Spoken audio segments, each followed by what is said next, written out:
tó lóyìn alákẹ́kẹ́ ti dé ọba ètò alákẹ́kẹ́ ti dé ètò tó ládùn gbogbo èèyàn ẹ̀sùn mọ́ bí kájọba dùn ètò.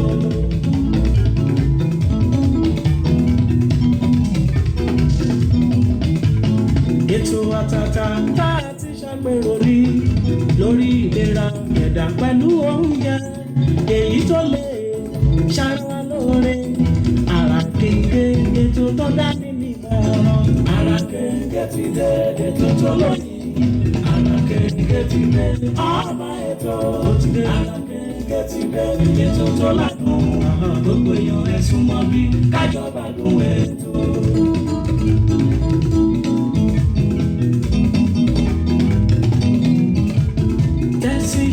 Ti dé àkọsẹ̀dé ọmọ bàbá ọlọ́pàá látọ̀kùn ètò nínú ọjọ́ tó dé lẹ́tí ń lọ lórí tẹ́sí ṣòro rédíò and tẹlifíṣàn. Alákẹ́kẹ́ ti dé ètò tó lóyìn Alákẹ́kẹ́ ti dé ọba ètò Alákẹ́kẹ́ ti dé ètò tó ládùn gbogbo èèyàn ẹ̀sùn mọ́ bí kájọba dùn ètò.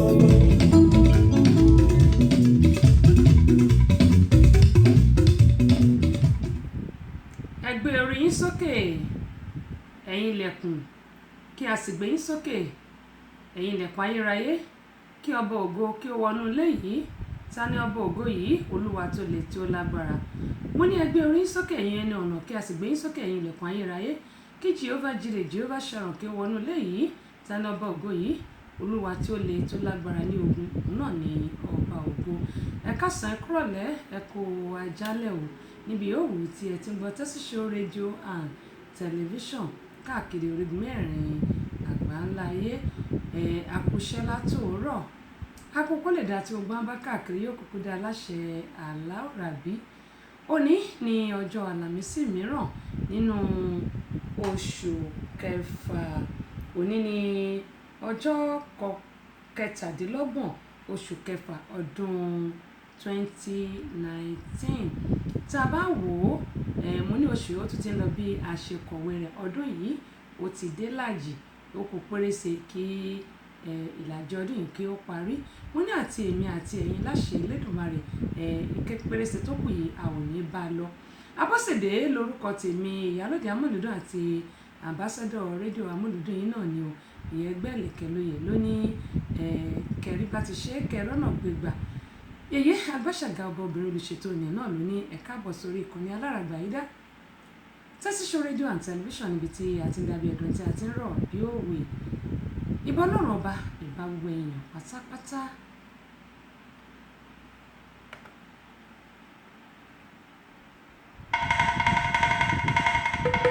Ìbà lọ́wọ́ ìyáni wáyé o, ọba tó dá gbogbo ayé pátá o. Ìbà lọ́wọ́ ọmọdé o, ìbà àgbà, ìbà lọ́wọ́ ọkùnrin, ìbà lọ́wọ́ obìnrin, ìbà lọ́wọ́ onílé o, ìbà lọ́wọ́ àlejò, ìbà lọ́wọ́ takọtabo, ìbà lọ́wọ́ gbogbo sọ̀rọ̀ pédépédé tí ń bẹ̀lẹ̀ yí pátá. Ìbà lọ́wọ́ àfà, ìbà lọ́wọ́ wòlíì, ìbà gbogbo oníṣẹ̀ṣe nílẹ̀ yí pátápátá. Ọ̀túndé o, Tẹ́sí Show, Abọ́sẹ̀dé ọmọ bàbá ọlọ́pàá Túndé, yèyé Àgbàṣàga, ọba obìnrin olùṣètò, ó tún kalẹ̀ bàbí lórí ètò Alákẹ́kẹ́ o lórí Tẹ́sí Show rédíò and tẹlifíṣàn. Gbogbo yín pátá ẹ dákun ẹ jẹ́ àfarabalẹ̀ kájọ jẹ gbádùn ètò Tẹ́sí Show. Abọ́sẹ̀dé ọmọ bàbá ọlọ́pàá yèyé Àgbàṣàga ọba obìnrin olùṣètò ọlọ́run ó yọ máa yọ ọ́ ṣe. Àmín àmín àmín àṣẹ ń tẹ̀dùmarè. Ebenezer Àánú mo rí pẹ̀tì wọlé ń bẹ̀ yẹn. Kúnlé bẹ́ẹ̀ tí ń pè mí mò ń jẹ́ o máa sà mò ń jẹ́ o.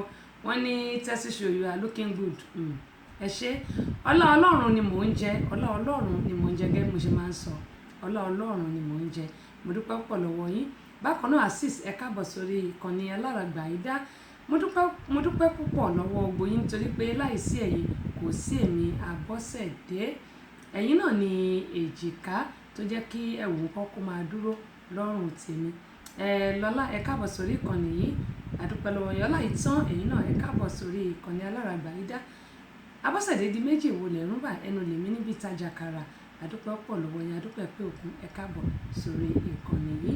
Ẹ bá mi share àwọn fídíò yìí. Ọ̀dà Fọ́sàt Adams sísítà mi ẹ káàbọ̀ sórí ìkànnì yìí. Yóò dà kò ní bàjẹ́ gbogbo apátápátá àmọ́ orí ti ajé ṣe. Wọ́n ní blessed day everyone globally. Gbogbo àná là ń kí yín o. Ẹbí sànú wọn ní sisi màmá.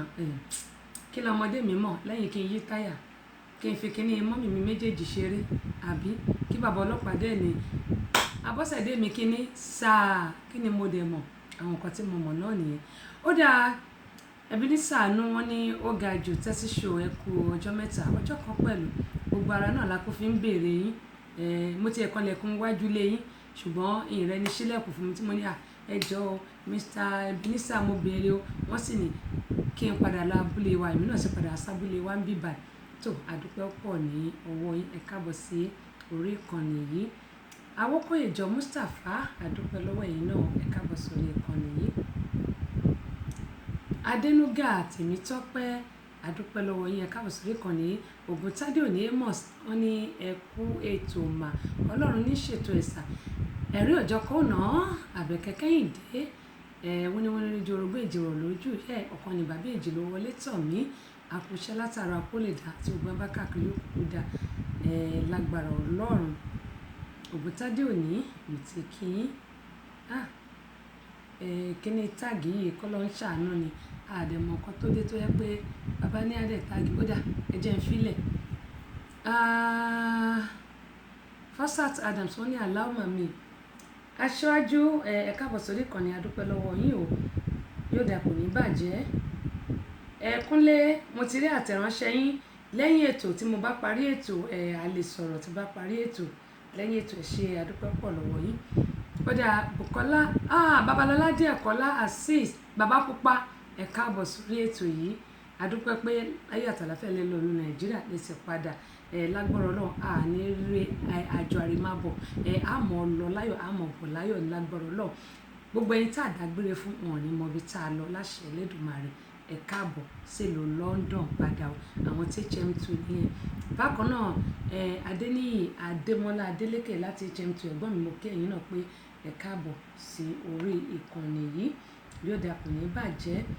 Ọpẹ́ pàtàkì lọ́wọ́ gbogbo àwọn tí wọ́n fún wa ní ẹ̀bùn lórí àwọn ètò yìí. Ìgbà mi ọjọ́ Thursday Àlàmísì mi ò kí máa ń dárúkọ wọn ṣùgbọ́n mo dúpẹ́ pọ̀ lọ́wọ́ mi ò fojú pa wọ́n rẹ́ o. Yèbèjì Ìdòwú Motúnráyọ̀ wọ́n ṣe gudugudu méje yàrá mẹ́fà ní ọjọ́ Saturday tí kábíyèsí ọba Akérèbísí tí wọ́n ṣe ọjọ́ ìbí 60 years wọn. Mo dúpẹ́ pọ̀ lọ́wọ́ Yèbèjì Ìdòwú torí pé wọ́n ní yin ni kẹ́ni kó ṣe mí owó ò ní tán lọ́wọ́ yín o ọlá ò ní tán nínú ilé yín láṣẹ Elédùmarè kó rí bẹ́ẹ̀ fẹ́mi náà. Gbogbo bí tẹ́ ti mú owó tí ẹ tún fún mọ́mì mi níjọ́ sátidé abúdí nítorí okun abúdí nítorí ọ̀sà ní owó tì láyé yín ẹ̀ẹ́dẹ̀ jèrè àwọn ọmọ yín Ìyèbèjì Ìdòwú mo tún ràn torí àwọn náà pẹ̀lú ẹni tó fún wa ní ẹ̀bùn lórí ètò yìí mo dúpẹ́ pọ̀ lọ́wọ́ wọn ṣe gan ni mo lò wọ́n lọ́gọ̀ọ́ ẹnu. Bákan náà ni mo dúpẹ́ lọ́wọ́ Kọ́lá Wọlé Alébíoṣù yẹn Wọlé Auto Zamtaya àwọn náà wọ́n tọwọ́ bàpò wọ́n fún grandma lówó kẹ́bí mo máa ń sọ pé we need to appreciate each other we need to appreciate each other. Ṣé rí i pé wọ́n tiẹ̀ tọwọ́ bàpò tí wọ́n fún wọn ní owó yẹn tó fún wọn ní nǹkan pé grandma ẹ gba eléyìí ó jẹ́ ohun ìwúrí fún mi pé àwọn ẹni yìí bó tẹ̀ ti lè jẹ́ pé ọ̀rẹ́ sister brother ni wọ́n jẹ́ inú mi dùn pé fúnra ara wọn náà ti sọ pé grandma ẹ bá wa gba ilé ẹ má bínú sí wa lágbọ́rọ̀ Ọlọ́run Kọ́lá Wọlé Alébíoṣù yìí náà ò ní dààmú iṣẹ́ yóò ní díṣẹ́ mọ́ yín lọ́wọ́ wà ní wá owó tì sí ọlá kò ní tán nínú ilé yín láṣẹ Elédùmarè gbogbo yín lẹ máa jẹ́ wọn mọ́ mo yẹn sọ ìkó máa rí bẹ́ẹ̀ Fẹ́mi Abọ́sẹ̀dé náà àti gbogbo ẹ̀yin olólùfẹ́ mi pátápátá gbogbo wa a ò ní dààmú a ò wà ní rùkú wọlé a ò ní rùkú jáde. Pérése tó kù oṣù keje ìkẹjọ ìkẹsàn ìkẹwàá ìkọkànlá ìkejìlá àti díẹ̀ tó kù kí oṣù kẹfà parí a ní sìnkú ọmọ wọn ò ní sìnkú àwa náà àwa nírú ń gbé sọnù bí ò ṣe bí ọmọ láṣẹ Elédùmarè gbogbo wa pátápátá ojú wa báyìí ire náà ni ó mọ orí etí wa náà yóò sì mọ gbọ́re ní lágbára Ọlọ́run. Bákan náà ni mo dúpẹ́ lọ́wọ́ Ọláìtàn Enterprises fún ti aago unisex tí wọ́n fún wa mo dúpẹ́ pọ̀ lọ́wọ́ wọn wọ́n ṣe gan ni iná nìtàn wọn adúpẹ́ pọ̀ lọ́wọ́ wọn.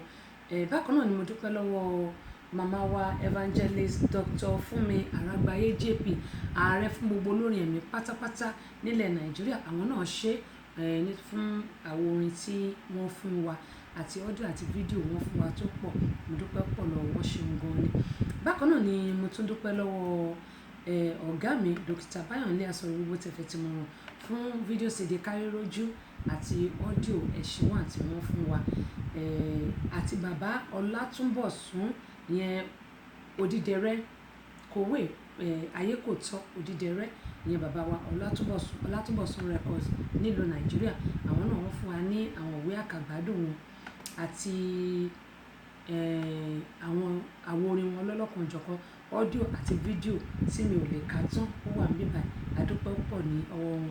Bákan náà èmi Abọ́sẹ̀dé mi náà tún dúpẹ́ lọ́wọ́ ara mi lórí ti audio CD àṣà Yorùbá tí èmi náà fi sílẹ̀ pé gbogbo àwọn tó bá gba ìbéèrè wa kí wọ́n máa jẹ́ lórí ètò adúpẹ́ púpọ̀ ní ọwọ́ gbogbo wa pátápátá òkè òkè láàmú lọ iléeṣẹ́ wa ò ní jóná kò sì ní dàrú lágbára Elédùmarè àpamọ́ owó àtàjèrè ọjà fún gbogbo wa pátápátá bí ó ṣe rí nìyẹn. Gbogbo ẹ̀yin sí ẹ̀dẹ̀ tún bóyá àtàwọn tó pàdé mi ní ọjọ́ sátidé tí wọ́n ní Abọ́sẹ̀dé pè mí gbogbo ẹ̀yin tí mi bá tí ì pè ẹ má bínú ọ̀nà ló pọ̀ ní kí gbogbo ilé ìdá náà ni ẹ̀yin náà ẹ pè mí gẹ́gẹ́ mo sọ pé tí mi bá ráyè pè ẹ pè mí tí mi bá gbé mẹ́sẹ̀gì sílẹ̀ màá pè yín padà mi ò kí ń fojú pa ẹnì kankan rẹ́ rárá o ṣùgbọ́n kí ó lè dá náà ni ohun tèmi náà bá káàkiri lágbára Ọlọ́run yóò dẹ̀ dá fún gbogbo wa láṣẹ Elédùmarè. Ibi tá à ń lọ jìnnà ibi tá à ń yà ń kọ́ òun ló pọ̀ gẹ́gẹ́ mo ṣe máa ń sọ pé ọ̀rọ̀ Nàìjíríà kì í ṣe gbogbo wa ti gbàgbọ́ pé àwọn Fúlàní ni wọ́n ṣe àwọn ìwà ìbàjẹ́ ní pípààyàn ní kán gún wọn lọ́bẹ kán gún wọn ládàá kí wọ́n yọ inú àwọn èèyàn síta ìfun wọn síta láì ṣe ìfun ewúrẹ́. Àwọn ọmọ Yorùbá wa tí wọ́n ṣẹ̀ mú ní àná òde òní wọ́n wá sọ fún gbogbo wa pátápátá pé àwọn ọmọ tá a bá bí ẹ jẹ́ ká máa fi àdúrà ràn wọ́n lọ́wọ́. Àwọn Yorùbá wa ni wọ́n múra bíi Fúlàní àwọn young boys wa nílùú Nàìjíríà tí wọ́n fi tipátipá wá owó ni wọ́n múra bíi Fúlàní tí wọ́n mú igi dání wọ́n wá ṣe bíi Fúlàní wọ́n lọ ń pa àwọn èèyàn wọ́n ń dáná gbogbo wa máa ń rò pé àwọn Fúlàní ni wọ́n ń ṣiṣẹ́ yìí kò ń ṣe àwọn nìkan àwọn ọmọ Yorùbá wa àwọn young boys wa ní Nàìjíríà náà wà ń bẹ̀ àwọn tí wọ́n mú ní àná òde òní àwọn ọmọ young boys Yorùbá wa ni wọ́n múra bí Fúlàní wọ́n gbé igi dání wọ́n dáná wọ́n pa àwọn èèyàn wọ́n gba owó lọ́wọ́ wọn wọ́n ń jalè ṣùgbọ́n wọ́n múra bí Fúlàní tabarí lè aṣọ pé Fúlàní tabarí tọ̀hún aṣọ pé Fúlàní eléyìí tó kó ìfun sínú pot ìfun àti kidney àti ẹ̀dọ̀fóró tó kó sínú pot ṣé bí Yorùbá ni kì í ṣe Fúlàní náà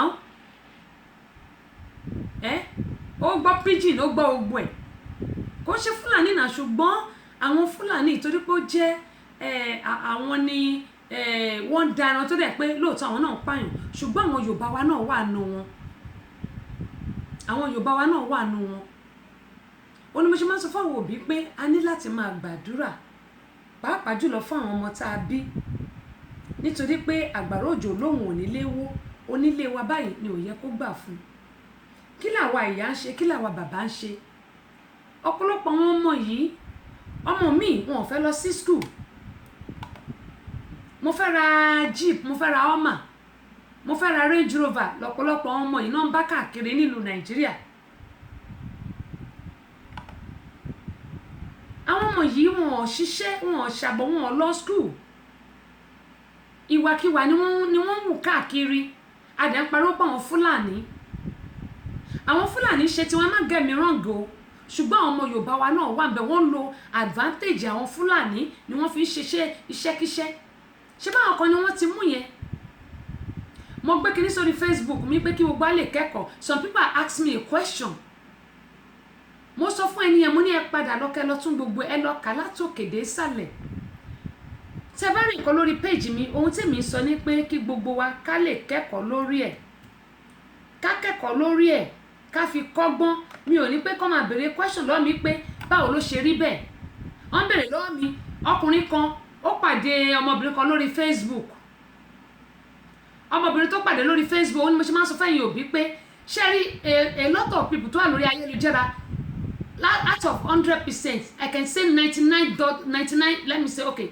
don't let me say 99.9 nítorí pé èmi náà wà nù wọn ṣùgbọ́n probably 95 they are all fake probably 95 the 95 are all fake nítorí pé nǹkan tẹ́lòmí ò jẹ́ á lóun jẹ́ ìgbé ayédèrú ni ọ̀pọ̀lọpọ̀ wa ń gbé lórí ayélujára lórí Instagram lórí àwọn social medias Google Plus ẹlòmíì ní ó ní blogger tó yẹ pé ó jẹ́ blogger ó ní blog ṣùgbọ́n irọ́ ó ti pọ̀ jù ọ̀pọ̀lọpọ̀ ló jẹ́ pé Twitter irọ́ ni ìgbé ayédèrú tá à ń pè ní fake life lọ́pọ̀lọpọ̀ ń gbé ẹlòmíì ò jẹ́ nǹkan kan lóun jẹ́ mẹ́wàá ẹlòmíì olè ló ń jà ṣùgbọ́n tẹ́ bá rí ẹ máa wò pé ìwọ Ọlọ́run ṣéyàn lórí bí eléyìí èèyàn ló ní eléyìí ló ní tàn meanwhile ó dìgbà tí ọwọ́ pálábẹ̀ bá ségi kẹ́ tó mọ̀ pé ẹni yìí kì í ṣèyàn gidi kẹ́ tó mọ̀ pé olè ló ń jà tàbí pé ẹgbẹ́ burúkú ló ń ṣe ìgbé ayédèrú ó ti pọ̀ jù lórí social media. I always tell people your name is more important to you, your dignity. Orúkọ rere ó sàn ju wúrà àti fàdákà lọ ṣùgbọ́n tá a bá tọ́jú orúkọ wa tórúkọ wa ò bá bàjẹ́ owó lè má ì tí sí lónìí ṣùgbọ́n tá a bá ń ṣiṣẹ́ tá à ń gbìyànjú owó máa dé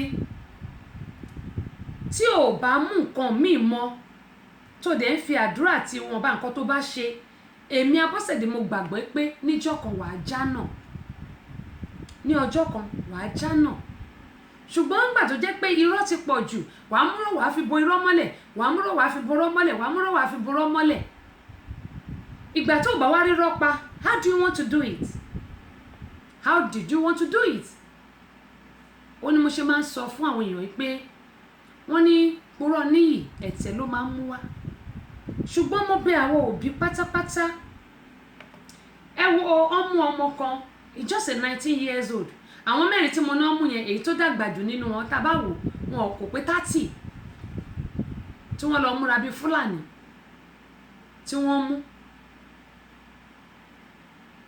gbogbo ẹ̀dẹ̀ ń pariwo Fúlàní whereas most of Nigerians wa náà àwọn young guys wa wọ́n wà ní àwọn tó ń ṣiṣẹ́ bíi ṣé mo pé tí wọ́n bá mú àwọn tá a sọ yìí Fúlàní ni gbogbo àṣẹ máa pariwo ibo là ń lọ lórílẹ̀‐èdè Nàìjíríà onímọ̀ yìí sọ pé àwọn òbí a ní láti máa gbàdúrà ká máa bẹ Ẹlẹ́dàá wa wípé àwọn ọmọ tá a bí kọ́lọ́run má ṣe wọ́n lọ́mọ bẹ́líálì kọ́lọ́run ṣe wọ́n lọ́mọ alálùbáríkà kó ṣe wọ́n lọ́mọ tó máa gbórúkọ wa ga tí ò ní borúkọ wa jẹ́ wọ́n ní kékeré la ti pẹ̀ka àrókò tó bá dàgbà tán kò ní ṣe é ká mọ́ àbí ńgbà tó wọ́n bá ti di ẹja gbígbẹ bó ló ṣe fẹ́ ká ńgbà tẹnu ìyá àtẹnu bàbá ò bá tọrọ ṣùgbọ́n ṣe rí àwọn ọmọ yìí mo ní ọ̀gbàrá òjò olóhùn oníléwó onílé wa ni ò yẹ kó gbà fún kíní kan ni mo gbàgbọ́ gẹ́gẹ́ bí òbí ta ló ń ṣiṣẹ́ jù ìyá ló ń ṣiṣẹ́ jù ṣùgbọ́n mo máa ń bi àwọn bàbá náà pé kí wọ́n jọ̀ọ́ obìnrin nìkan ò lè dá ọmọ tọ́ ṣùgbọ́n àwọn obìnrin ẹ jẹ́ ká máa jí lóru bóyá láti aago 12 sí aago kan ká set aside pé between 12 and 1 anytime tá bá lè jí láàrin yẹn bójá aago 12 ni kò ṣe dandan ká máa repeat ọ̀rọ̀ kan lẹ́ẹ̀mẹ́wàá tó bá yẹ pé àdúrà 2 3 la bá lè gbà fún ọmọ akádárúkọ wọn ká dẹ̀ sọ pé kọ́lọ́ ń ṣe ọ̀nà wọn ní títọ́. Gbogbo ohun tá a bá fẹ́ gẹ́gẹ́ bí òbí ṣe bọ́ mú wa ni wọ́n mú. Kí ló tá lè fọ́ mú wa ká fi ṣàdúrà fún wọn pé ìwọ ọmọ yìí pẹ̀lú ọmú mi yìí o gbọ́dọ̀ ṣoríire ni, ayé ẹ gbọ́dọ̀ dáa ni, o ò ní bẹ́gbẹ́kẹ́gbẹ́ rìn, o ò ní yọmọ burúkú. Bó bá dẹ̀ jẹ́ bíbélì wa ni ká gbé dání ká dìímú, tó bá dẹ̀ jẹ́ Kùránì náà ni ká gbé dání ká dìímú, ká fi gbàdúrà fáwọn ọmọ yìí. Ìwọ lágbájá o ní láti ṣoríire ni, o ò ní kẹ́gbẹ́kẹ́gbẹ́, ọ̀nà àlà, o ò ní bó lórí burúkú. Gbogbo àdúrà tá a bá lè ṣe fáwọn ọmọ yìí ká máa ṣe. Ẹ wo àwọn ọmọ, ọ̀pọ̀lọpọ̀ ọmọ ló jẹ́ pé bí ọmọ mi òbí ẹ̀ fi sẹ́nu skul kò lọ, ọmọ mi wọ́n mú lọ sẹ́nu ẹ̀kọ́ṣẹ́, ṣùgbọ́n àwọn ẹgbẹ́kẹ́gbẹ́ tó ń bá rìn ó jẹ́ káwọn ọmọ yẹn yàyàkuyà. Ṣùgbọ́n nígbà tóbi náà bá ní after all I'm not going to kill myself, I can't kill myself. Ọmọ tó bá da ti bàbá ẹ̀ ni, tí ò bá da ti yẹ́ ẹ̀ ni. Àwọn obìnrin àti jẹ́ kó sọ wá lẹ́nu, àti jẹ́ kó ọkùnrin sọ wá lẹ́nu. Ìdí nìyí tó fi jẹ́ pé a gbọ́dọ̀ gbìyànjú kí a máa fi àdúrà ran àwọn ọmọ wa lọ́wọ́. Ẹ̀yin ọkùnrin náà mo bẹ̀ yín, ẹ má jẹ́ kó máa jẹ́ pé ọmọ tó bá dáa nìkan ni tiyín, èyí tí ò bá dáa gan tiyín náà nítorí orúkọ yín ló ń jẹ́. After all àwọn obìnrin àgbọmọ wá láti ilé wa, orúkọ yín náà làwọn ọmọ yín jẹ́. Tó bá kù díẹ̀ káàtó, tó bá pè ìyàwó yín wọ́n á pè ẹ̀yin náà mọ́, tó tá bá porí ajá àporí ìkòkò tá a fi ṣe gan pàápàá wọ́n á pè ẹ̀yin náà mọ́, torí ẹ̀yin ni ẹ̀yin lẹ́ṣọ́ lọ́kàn ọmọ ìwáyé. Lágbára Ọlọ́run ọmọ tí ọmọ tèmi èṣù níyà wọn lò, wọn ò ní di ọmọ burúkú lórúkọ Jésù. Mo máa gbé sórí timeline mi tí bá ti lórí ayélujára mi tí bá parí ètò, ṣùgbọ́n tí ẹ mọ̀ pé tí n bá ti sọ̀rọ̀ lórí ẹ̀ ń gbà mí mo lè má ti gbé síbẹ̀. Onímọ̀ yín sọ fún wa pé a ní láti ṣọ́ra. Ẹ̀gbọ́n mi Òjòpagogo Razak Ọláìwọlá bẹ́ẹ̀ ṣe ń tẹ̀ ni mo ṣe ń rí o, bẹ́ẹ̀ ṣe ń tẹ̀ ni mo ṣe ń rí, yóò dà kò ní bàjẹ́. Bẹ́ẹ̀ ṣe ń tẹ̀ ni mo ṣe ń rí ẹ̀gbọ́n mi. Azeez Shina adúpẹ́ pọ̀ lọ́wọ́ yín o, ẹ bá mi share fídíò yìí kí àwọn èèyàn kí wọ́n lè kẹ́kọ̀ọ́. Kẹ́mọ̀ yín máa sọ pé wọ́n ní Yorùbá lọ́wọ́ bọ̀, ọ̀gá mi gan atún máa sọ pé èèyàn kì í rìn Ìbàdàn lárìnù, bó bá rọ́gbọ́n kan bẹ̀ wà rí nǹkan kan ṣáà ni. Èmi náà ẹ̀kọ́ lèmi náà kọ́ lórí àwọn ètò ọlọ́kanjọ̀kan tá a máa mú wá fún ẹ̀yin èèyàn wa lórí ètò wa. TJ Bakare wọ́n ní àmì o Jésù, Alhaji Muideen wọ́n ní ẹ kú iṣẹ́, Ọlọ́run ní ṣiṣẹ́ o, ìyànjú làwa ẹ̀dá ń gbà. TJ Bakare wọ́n ní ẹ kú ètò o, ẹ̀yin náà ẹ káàbọ̀ sórí ìkànnì. Alhaji Muideen ti kẹ́yìn ẹ káàbọ̀ sórí ìkànnì. Fastas Adams wọ́n ní àmì kún fàyàkùn, àdúrà gbogbo náà ni ó gbà, gbogbo náà ni adẹ́jẹ̀rẹ̀ àwọn ọmọ aláṣẹlẹ́gbẹ̀mọ̀. Títílayọ̀ Sólú mo kí yín láti HM2 ẹ káàbọ̀ sórí ìkànnì. New York làwọn fi ṣe ibùgbé, gbogbo apáta àrìtàjẹ́ ṣe o. Adékúnlé Gbọ́láhàn akẹ́yìn náà o. Aṣáájú àkópalẹ̀mọ́ ti album launch tó ń bọ̀ lọ́nà, mo gbà ládùúrà pé ní agbára Elédùmarè gbogbo tó ń bọ̀ láti London, tó ń bọ̀ láti US, tó ń bọ̀ láti orí mẹ́rin àgbáńláyé ní gbogbo ibi táwọn èèyàn wà, àtàwọn tàbújá ni o, àti gbogbo ọmọ tó ṣẹ̀wá Nàìjíríà àti káàkiri, gbogbo ayọ̀ àtàláfíà ni la máa fi pàdé. Àtàwọn tó ń bọ̀ láti Canada, gbogbo pátápátá ayọ̀ àtàláfíà ni a máa fi pàdé. Ọjọ́ náà ọjọ́ ayọ̀ ló máa jẹ́ o. Ṣáájú ọjọ́ náà àti lẹ́yìn ọjọ́ náà a ò ní rí wàhálà, a ò sì ní rí dààmú. Wọ́n ní ẹ kú iṣẹ́ ọpọlọ yóò mọ̀jú ṣe o. Allahumma amin. Bọ́gà bá ń gbàdúrà fún ọmọọṣẹ́, àdúrà ọmọọṣẹ́ òun ó ti gbà ní. Gabriel Alade àdúpẹ́ pọ̀ lọ́wọ́ yín o, ìyẹn nípa aṣáájú ti di méjì lọ́dọ̀ mi báyìí wọlé ẹ̀rú ń bà, àdúpẹ́ pọ̀ ní ọwọ́ yín. Adéòtí Midédayọ̀ àdúpẹ́ pọ̀ lọ́wọ́ yín o, ẹ káàbọ̀ sórí ìkànnì yìí. Tósìn Adéníjì Adébíyì àdúpẹ́ lọ́wọ́ yín o. Bíyè ẹ káàbọ̀ sórí ìkànnì yìí. Babalọ́lá Díẹ̀kọ́lá wọ́n ní àmì àṣẹ tèdùmàrè bí ó ṣeré náà nù lágbára Elédùmarè. Kẹ́nì Àkànkẹ́ Àdùbítẹ́rì láti Island, sísítà mi Kẹ́hìndé ní Kẹ́hìndé di méjì lọ́dọ̀ mi, èwo lẹ̀rù bà kò sí tẹ́rù ń bà, ẹ̀yin méjì kò sí tó ń sọ̀rọ̀ bíi tèmi, ẹ̀yin ṣe pírẹsẹ́ńtà, máa ń sọ̀rọ̀ ẹ̀ sì mọ̀ sọ̀rọ̀, ṣùgbọ́n kì í ṣe bíi ti asọ̀rọ̀ máa gbé sí ibi tiwa báyìí. Wọ́n ní this your hairstyle and summer look is ó dáa. Ṣàmọ̀ pé bó bá jẹ́ ọkùnrin ló bá sọrú eléyìí ń bá ní kó wá máa mú mi lọ, ṣùgbọ́n obìnrin ní ẹ̀yin ọ̀hún ṣèyẹn nílùú wa. Ó dáa, ẹ ṣé gan ni, ẹ ṣé gan ni, yóò dáa kò ní bàjẹ́ ṣe. Mo dúpẹ́ pọ̀ lọ́wọ́ yín mà. ẹ̀yin náà ní kí n fi jọ yín ní ìṣẹ́bẹ́ yín náà mo rí pé yín náà ti ní low cut. Báyọ̀ Káyọ̀dé Ọláníran àdúpẹ́ pọ̀ lọ́wọ́ yín o, ẹ ṣeun ẹ káàbọ̀ sórí ìkànnì yìí. Ọlá Uni àdúpẹ́ pọ̀ lọ́wọ́ yín o, ẹ̀yin náà ẹ káàbọ̀ sórí ìkànnì aláràgbà yìí dá, ẹ ṣeun gan, ẹ bá mi share fídíò yìí o. Kenny Àkànkẹ́ òkè mo ti kí yín láti Ireland. Babaládé Àkọ́lá wọ́n ní àmì àṣẹ. Josephine Ọmọlé wọ́n ní good evening sister, welcome on board ma, I really appreciate you for joining me. Ẹ bá mi share fídíò yìí kí àwọn èèyàn wa kí wọ́n lè kẹ́kọ̀ọ́. Adéníyì Adémọ́lá mo ti kí ẹ̀yin. Ó dáa àwọn èèyàn tí wọ́n bá dẹ̀ tún darapọ̀ mọ́ àyìn àwọn èèyàn wa á mọ̀ kí wọn, ṣùgbọ́n ẹni tí mi ò bá ti dárúkọ ẹ mọ́ bínú. Fúnmiláyọ̀ Adéagbo ẹ káàbọ̀ sórí ìkànnì. Ẹni tí mi bá dárúkọ ẹ mọ́ bínú sí mi o, ẹ mọ́ bínú, ojú mi lè fọ́. Abọ́lọ́rẹ́ Annie ẹ káàbọ̀ sórí ìkànnì yìí, àdúpẹ́ pọ̀ lọ́wọ́ yín, ẹ ṣeun gan ni. Àbẹ̀kẹ́yìndé wọ́n ní ẹ pé tí Ọlọ́run ní ṣètò ẹ̀ àjọkù palẹ̀mọ́ ni ẹ jẹ́ sọ́bà yẹn, ọjọ́ náà yóò kò láyọ̀ láṣẹ Elédùmarè. Ó dáa gẹ́gẹ́ bí mo yín sọ lọ lẹ́ẹ̀kan pé gbogbo wa pátápátá mo bẹ̀ wá, ẹ jẹ́ kí a máa tọ́ àwọn ọmọ wa sọ́nà kí a sì máa mọ àwọn ẹgbẹ́ tí wọ́n máa ń kó. Nǹkan kan ṣẹlẹ̀ ń bí báyìí, orí tèmi tọ́pẹ́ láti sọ eléyìí, ṣùgbọ́n ẹ jẹ́ kí n sọ eléyìí, màá fi ti àkọ́kọ́ sílẹ̀. Ìkejì tó ṣẹlẹ̀ ń bí báyìí, gbogbo àwọn obìnrin máa sọ fún wa pé sọ́mà la wà yìí, tá bá ń ṣe exercise ẹ má jẹ́ ká máa dárìn, wọ́n ń gbé obìnrin kan tó yẹ pé abilékọ ni wọ́n ṣe ṣàkàṣàkà, wọ́n dẹ̀ lọ dọ̀m̀pù ẹ̀ sínú ojú ọ̀nà níbi tí gbó wà. Èèyàn kan lórí, ṣùgbọ́n kò lè identify, yẹn ni pé kò lè júwe. Wọ́n tẹ̀ tún béèrè pé kán lè ṣe sketch àwọn tí wọ́n fi tipá bá lò pọ̀. Níkìníkì ẹ̀gbọ́n mi ń kọ́ ẹ káàbọ̀ sórí ìkànnì Olúṣọlá ó Àjàyí àdúpẹ́ o, kò lè identify wọn, yẹn ni pé kò lè júwe wọn. Ká ló lè júwe wọn ni wọ́n máa draw sketch wọn. Gbogbo àwọn obìnrin aláìní, mo máa sọ pé a need láti ṣe workout, ṣùgbọ́n tá a bá ní treadmill nínú ilé tó yẹ pé a fẹ́ máa rìn, ẹ jẹ́ ká pa àwọn boyfriend wa tàbí àwọn ọkọ wa tàbí àwọn ọ̀rẹ́ wa, ẹ má jẹ́ ká máa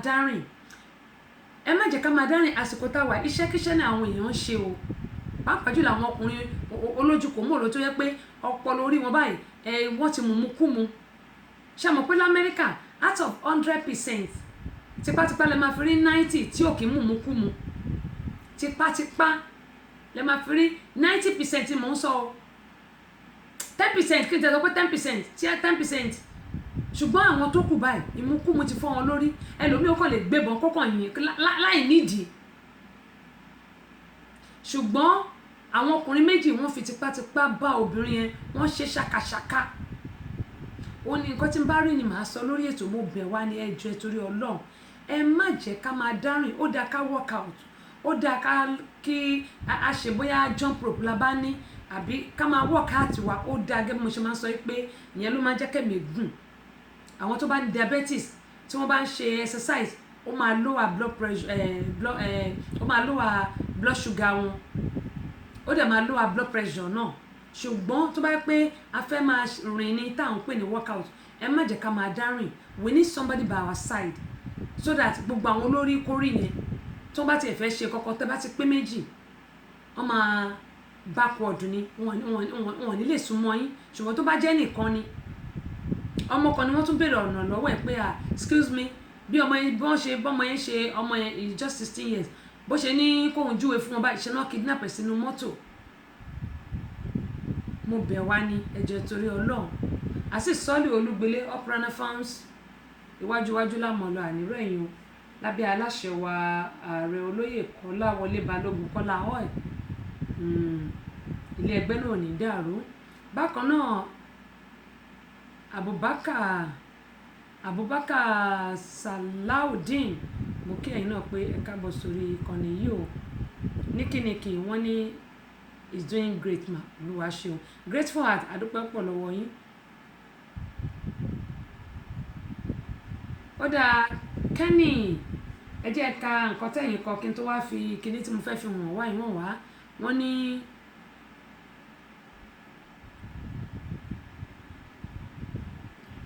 bẹ́ẹ̀ ni ẹ parọ́, olúwa ṣeun nítorí pé tí àánú rẹ̀ dúró láéláé.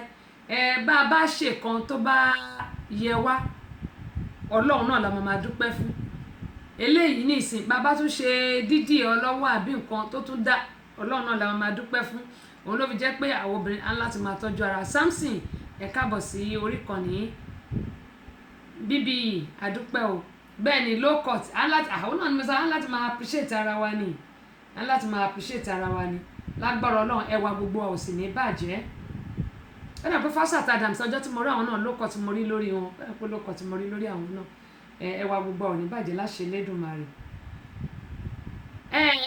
Arábìnrin kan ni ó bímọ ó dẹ̀ lọ sí inú igbó lọ́dọ̀ wa ń bí báyìí ni o ní Atlanta ń bí ó lọ sínú igbó ó dẹ̀ bí ọmọ yẹn síbẹ̀ ó dẹ̀ gbé ọmọ yẹn ó dẹ̀ rápẹ̀ sínú igbó ńbẹ̀ ó dẹ̀ sá lọ. Wọ́n ti ń wá arábìnrin yẹn láti àná náà ni ó bí ọmọ yẹn tó gbé sínú igbó àná náà ni ó bí ọmọ yẹn tó gbé sínú igbó wọ́n ti ń wá látànù bọ̀tà àdúrà mi sọ́nà ni pé Ọlọ́run á jẹ́ kán rí mú Ọlọ́run á jẹ́ kán rí mú. Gbogbo àwa tí à ń gba ọmọ ọ̀dọ̀ mo máa ń sọ fún wa ní àìmọye ìgbà mo máa ń sọ fún wa ṣé rí ọ̀pọ̀lọpọ̀ àwọn ọmọ ọ̀dọ̀ tá a máa ń gbà they are not a real ọmọ ọ̀dọ̀ ṣùgbọ́n ọ̀pọ̀lọpọ̀ wa kì í máa ń fi ọ̀nà wa lé Ọlọ́run lọ́wọ́ ká tó ṣe nǹkan ìgbésẹ̀ tá a máa ń gbé ẹlòmíì kan máa ń gbé ìgbésẹ̀ láàrin wa ni a kì í béèrè lọ́wọ́ Ọlọ́run bóyá ìgbésẹ̀ tí mo fẹ́ gbé ṣó dáa àbí kò dáa. Mo understand pé a lè máa go through a lot of stuff but still àwọn ọmọ ọ̀dọ̀ tá à ń gbà irú ọmọ ọ̀dọ̀ wo la mọ̀ tán jẹ́.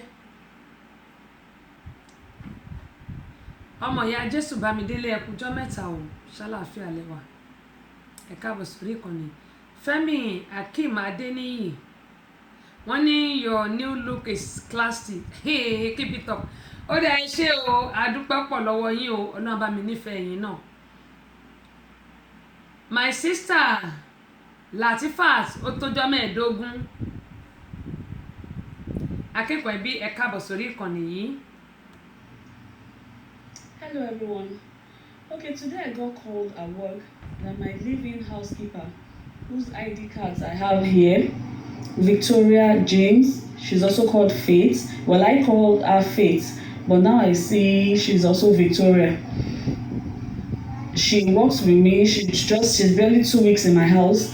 Was packing things out of my house. A neighbor called me and was like, they saw her packing things, a very big traveling bag out of my house. So she had things packed in this traveling bag and one other one over there I'm going to show you soon. So if a nanny comes to your house or a housekeeper comes to the house and takes all this from one person's house, all this, she took my sewn clothes.